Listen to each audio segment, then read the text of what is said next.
देख रहे हैं इन डार्क राजकुमार के साथ। तो चलिए बढ़ते हैं आज की कहानी की ओर। दोस्तों, दुनिया में हर इंसान के साथ कहीं ना कहीं एक दौर तो ऐसा ज़रूर आता है जिस वक्त वो पूरी तरह से टूट जाता है और ज़िंदगी और मौत से खेलता है। कहीं ना कहीं इस दौर का आना एक ज़िंदगी में ज़रूरी भी होता है, जिससे इंसान अपनी ज़रूरतों को जानता है और वो देखता है कि उसे आगे क्या करना चाहिए। कुछ चीज़ों से जब हम अनजान होते हैं तो हम उनसे रूबरू होते हैं और अचानक ही आने की वजह से हम एक बार के लिए टूट जाते हैं। दोस्तों, मेरा नाम रोहित है और मैं एक ब्राह्मण परिवार का लड़का हूँ। वैसे तो आपने कई सारी कहानियाँ सुनी होंगी, लेकिन मैं एक अलग और अजीब कहानी आपके सामने पेश करने के लिए आया हूँ। ये मेरी ज़िंदगी का सबसे डरावना किस्सा है, जिसके बाद मुझे सारी काली विद्याओं पर विश्वास होने लगा था। मैं एक ब्राह्मण परिवार से बिलोंग करता हूँ, तो बचपन से ही मुझे घर वालों से इन विद्याओं के बारे में सीखने को मिला था। लेकिन हमारे ब्राह्मण परिवार में एक ऐसी चीज़ होती है जो कि सबसे ज़्यादा खतरनाक होती है। वैसे तो कहते हैं कि कम्बड की आत्मा बहुत ही भयानक होती है, लेकिन आज तक इस चीज़ को कोई नहीं जान पाया कि मैं जिस आत्मा की बात करूँगा उसका नाम लेने से भी लोग डर जाते हैं। कहते कि इस नाम का जप करने से पहले हमें 100 बार सोचना चाहिए। खासकर हमें अपने घर में इस चीज़ का नाम नहीं लेना चाहिए। मैं भी इसका पूरा नाम नहीं बताना चाहता, क्योंकि इसके नाम से ही मेरे रोंगटे खड़े हो जाते हैं और घबराहट होने लगती है। इसलिए मैं नहीं चाहता कि वो नाम आपके सामने पेश हो। तो आइए जानते हैं एक ऐसा डरावना किस्सा जो हर किसी के चपेट में आए तो उसकी ज़िंदगी बर्बाद हो जाती है। उस दिन मैं अपनी बुआ के यहाँ गया हुआ था, और जब मैं बुआ से मिलकर वापस लौट रहा था तो मेरी बुआ ने कहा, अरे बेटा, तेरे फूफा ने तेरे लिए बॉक्स भेजा है, तू एक काम कर, इस बॉक्स को दूध की फैक्ट्री तक पहुंचा देना। मेरी बुआ ने कहा, देखो बेटा, मेरे कहने का मतलब ये था कि तुम इसको यहाँ घर के आसपास मत खोलना। एक काम करो, तुम इस बॉक्स को ले जाओ और घर से करीब 2 किलोमीटर दूर जाने के बाद ही इस बॉक्स को खोलना। पता नहीं क्यों, लेकिन बुआ जी की हरकत मुझे कुछ भी समझ में नहीं आई। फिर मैंने बुआ जी की बातों पर हामी भर ली। दरअसल मेरे फूफा जी यहाँ से बाहर रहते थे और दूसरी कंट्री में काम करते थे। उनके पैसे से यहाँ पर सब कुछ चलता था, और जब मुझे पता चला कि उन्होंने मेरे लिए कोई बॉक्स भेजा है तो मेरी तो खुशी का कोई ठिकाना ही नहीं था। उसके बाद मैंने अपनी बुआ जी की बातों में हामी भरी, और फिर उसके बाद मैं उस बॉक्स और अपने सामान को लेकर बुआ के घर से निकल पड़ा। इस वक्त काफ़ी रात हो गई थी और मुझे रेलवे स्टेशन से ट्रेन पकड़कर अपने घर पर जाना था। पहले तो मैंने सोचा था कि मैं बस से अपने गाँव के लिए निकल जाऊँगा, लेकिन उतनी रात को बस का सफ़र मुझे कुछ ठीक नहीं लगा। हालांकि ट्रेन में थोड़ा डर तो था, लेकिन वो सेफ थी। इसलिए मैंने सोचा कि चलो मैं ट्रेन से सफ़र करते हुए घर चला जाऊंगा, और मैं एक लड़का भी हूँ तो मुझे किसी से डरना नहीं था। उसके बाद मैं काफ़ी सारी बातों को अपने अंदर समेटकर वहाँ से निकल पड़ा।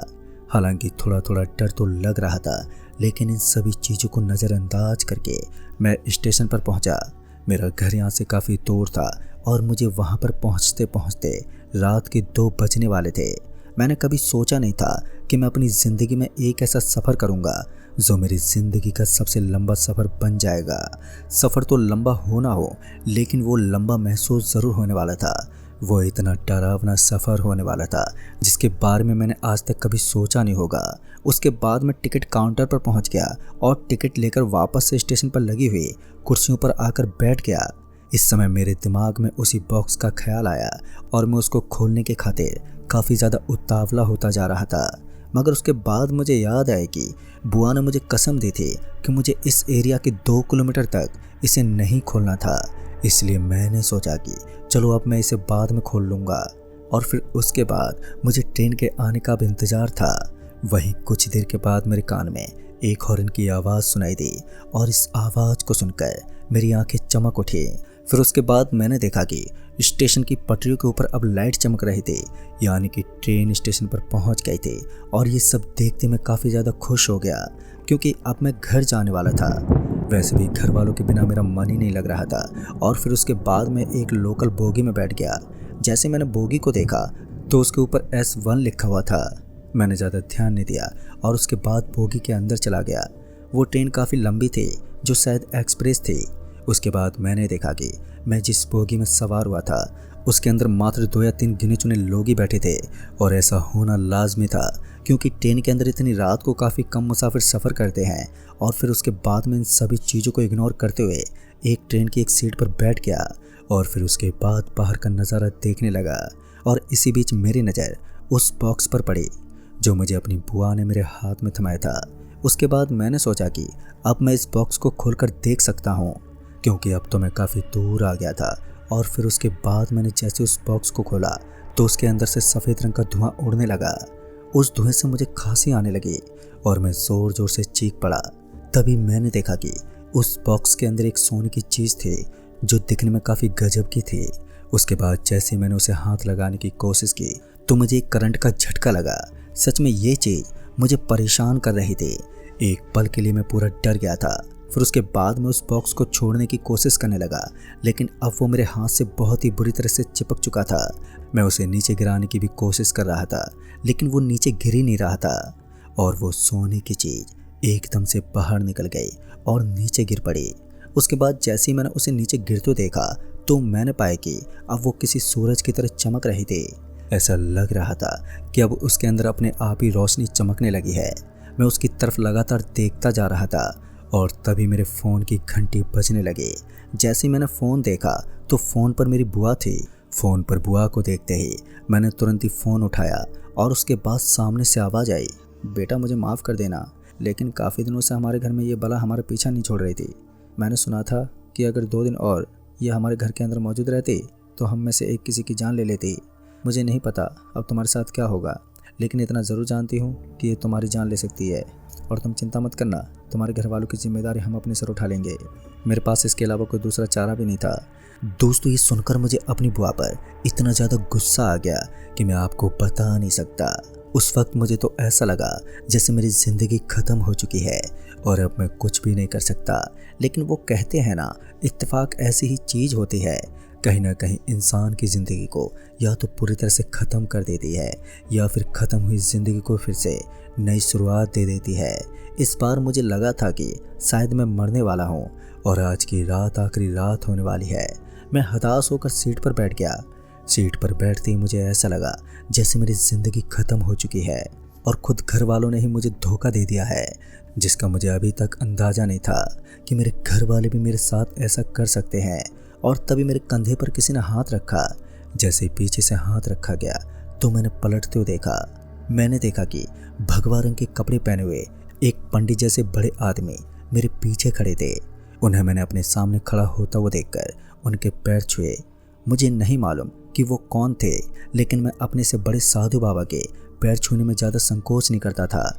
और उसके बाद उन्होंने कहा, मुझे पता है बेटा तुम किस मुसीबत में हो और इस मुसीबत से निकलना बिल्कुल भी आसान नहीं है। ये मुसीबत जब इंसान के गले पड़ जाती है तो उसका कलेजा अंदर से कांप जाता है। अगर तुम अपनी जान बचाना चाहते हो तो अभी एक रेलवे स्टेशन आएगा। उस रेलवे स्टेशन का नाम होगा बेतुका रेलवे स्टेशन। उस रेलवे स्टेशन के बाएं तरफ एक गहरा कुआं बना है। अगर तुम उस कुएं के अंदर इस बॉक्स को डाल दोगे तो शायद तुम बच जाओगे। और हाँ, उस कुएं के पास जाना भी इतना आसान नहीं है, क्योंकि बहुत सारी काली शक्तियाँ उसके आसपास मंडराती हैं। दोस्तों, उस बाबा ने मेरी कलाई पर धागा बांध दिया और कहा, जब तक तुम्हारे हाथ पर यह धागा होगा तब तक वो काली शक्तियाँ तुम्हें कम नुकसान दे पाएंगी। ऐसा नहीं है कि वो तुम्हें मारने की कोशिश नहीं करेंगी। चाहे तुम्हारे अंदर कितनी भी शक्तियाँ हो, वो तुम्हें नुकसान तो पहुँचाएंगी ही, और अपनी जान बचाने की खातिर तुम्हें इतना तो करना ही होगा। मुझे लगा कि मैं एक कोशिश तो कर सकता हूँ। अगर मैं नहीं बचा तो भी मेरे लिए क्या गलत साबित हो जाएगा। मुझे मरना तो था, इसलिए मैंने सोचा कि मैं उस कुएं की गहराई तक जाकर देख लूँगा। अगर अपनी जान बचा पाया तब तो ठीक है, और अगर नहीं बचा पाया तो भी मैं क्या कर सकता था। फिर उसके बाद वो सोने की चीज़ फिर से मुझे उसी बॉक्स के अंदर नज़र आने लगी और वो किसी बिजली की तरह चमक रही थी। जैसे वो साधु बाबा वहाँ से निकले तभी मेरे कान में एक आवाज़ आने लगी, छोड़ दो मुझे, मैंने तुम्हारा क्या बिगाड़ा है। और फिर वही आवाज़ डरावनी हंसी में बदल गई। ऐसा लग रहा था जैसे कोई बहुत ही ज़ोर ज़ोर से हंस रहा है। और तभी मेरी नज़र मेरी बगल वाली सीट पर गई तो मैंने अपनी गर्दन घुमाकर जब अपनी बगल वाली सीट पर देखा तो मुझे ऐसा लगा जैसे मैंने मौत को देख लिया था। एक बहुत ही अजीब सी औरत मेरी बगल वाली सीट पर बैठी हुई थी, लेकिन अभी तो कुछ भी नहीं था। जब धीरे धीरे उसका शरीर मेरी आंखों के सामने आने लगा तब मैं बहुत ही बुरी तरह से घबरा गया। तभी मैंने देखा कि उसका शरीर किसी बूढ़ी औरत की तरह था उसके हाथ पर कुचले हुए थे और उसका चेहरा इतना ज़्यादा खौफनाक था जिसे देखकर मेरे मुंह से भयंकर चीख निकल गई। लेकिन दोस्तों, ज़ोरदार चीख निकलने के बाद भी वहाँ कोई मेरी मदद करने के लिए नहीं आया, क्योंकि अब वो बोगी तो खाली हो चुकी थी और दूसरी बोगी में ट्रेन स्पीड से चलने के कारण मेरी आवाज़ें नहीं जा रही थी। ऐसा लग रहा था जैसे मैं किसी मौत के कुएं में फंस गया हूँ और अब चाहकर भी कुछ भी नहीं कर पा रहा हूँ। वो महिला भी मेरे बगल में ही बैठी रही, ना तो वो वहाँ से गायब हो रही थी और मैं भी अब बहुत ही बुरी हालत में था। तो मुझे कुछ भी समझ में नहीं आ रहा था कि आखिर मैं करूँ तो करूँ क्या। सारी चीज़ें मेरी समझ से बाहर हो चुकी थी। लेकिन उसके कुछ देर के बाद मुझे एक रेलवे स्टेशन नज़र आने लगा। उस रेलवे स्टेशन पर बेतु का नाम लिखा हुआ था, यानी कि वो स्टेशन आ चुका था जिसका अब मुझे इंतज़ार था, जहाँ मैं अपने खतरों से खेलने वाला था। वो महिला अभी भी मेरे बगल में बैठी हुई थी और उसे देखकर मुझे घिन आ रही थी। उल्टी करने का भी मन कर रहा था, लेकिन उस वक्त मैं कोई भी हलचल करने के लिए तैयार नहीं था। ट्रेन को धीमा पड़ता हुआ देखकर मुझे समझ में नहीं आ रहा था कि आखिर ये महिला कब गायब होने वाली है। उस महिला ने एक बार के लिए मेरी तरफ देखा और उसके बाद फिर से एक बार हंसने लगी। उसकी हंसी इतनी ज़्यादा डरावनी थी कि मानो अब वो मेरी जान लेने वाली थी। और उसके बाद वो वहाँ से गायब हो गई। उसके गायब होते ही मैं जल्दी से स्टेशन पर उतर गया और मेरे हाथ में एक बॉक्स था, लेकिन वो बॉक्स मेरे हाथ से नीचे उतरने का नाम ही नहीं ले रहा था। मानो वो मेरे खाल से चिपक गया था और अब मैं कुछ भी करके उसे निकाल नहीं सकता था। उसके बाद मैं उस आदमी के बताए अनुसार उस तरफ चल पड़ा जहाँ पर वो कुआं बना हुआ था। उस कुएं को अपने एकदम करीब से देखकर मैं बहुत ही बुरी तरह से घबरा गया था। मुझे तो समझ में नहीं आ रहा था कि अब मैं करूँ तो करूँ क्या। जैसे जैसे मेरे पैर उसकी ओर निकट जा रहे थे वैसे वैसे मुझे और भी ज़्यादा घबराहट होने लगी। लेकिन उस पंडित बाबा ने बताया था कि जैसे मैं उस कुएं के एकदम पास पहुंच जाऊंगा तो मेरे ऊपर कुछ होने लगेगा, यानी वहां की ऊपरी शक्ति मेरे ऊपर हमला करने की कोशिश करेंगी। और हुआ भी बिल्कुल ऐसा ही। अचानक ही मुझे कुछ परछाइयों ने एकदम से घेर लिया और वो मेरी चारों तरफ मंडराने लगी, लेकिन मैं थमा नहीं और अपने कदमों को लगातार उस कुएं की तरफ बढ़ाता रहा। फिर मेरे सर में एक बहुत ही जोर की चोट लग गई। इतनी जोर की चोट थी कि मेरी आंखों के सामने बेहद ही तेज बिजली चमक गई, लेकिन मैंने हिम्मत नहीं हारी और अभी मैं उस धागे की जलन को महसूस कर पा रहा था। जैसे मैं उस कुएं की एक दीवार के पास पहुंचा तो मुझे पीछे से धक्का लगने लगा, लेकिन मैंने अपने आप को संभाला और उस बॉक्स को उस कुएं के अंदर धकेल दिया और फिर वो बॉक्स मेरे हाथ से छूटकर सीधा उस कुएं में गिर गया। मुझे ऐसा लगा जैसे कोई लकड़ी कुएं में गिरी हो। उसके बाद मैंने आओ देखा ना ताओ और पीछे मुड़कर और तेज गति से वहां से भागने लगा। ट्रेन अभी भी स्टेशन पर रुकी हुई थी और मेरा पूरा शरीर अब पसीने से तरबतर हो गया था। तो मैं जल्दी से भागा और दूसरी बोगी में चढ़ गया। उसके बाद मैं जैसे ही ट्रेन में पहुंचा तो मैंने देखा कि ट्रेन के सारे मुसाफिर लोग एक साथ मुझे देखते जा रहे थे। उन्हें पता था कि मैं उस कुएं की तरफ से भागता हुआ आया हूँ। उन्होंने एक बार के लिए मुझे शक की नज़रों से देखना शुरू कर दिया, लेकिन मैंने भी ज़्यादा देर तक उन्हें कंफ्यूज नहीं रहने दिया और सारी बात बता दी।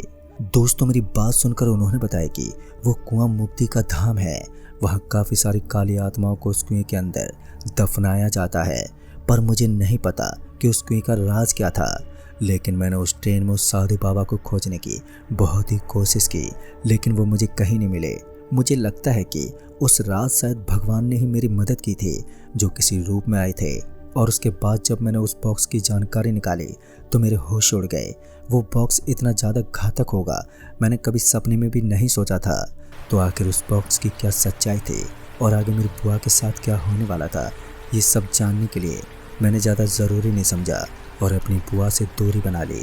तो दोस्तों, इस कहानी में बस इतना ही। कहानी आपको पसंद आई हो तो वीडियो को लाइक से ज़रूर कर दें और साथ ही हमें नीचे कमेंट बॉक्स में ज़रूर बताएं।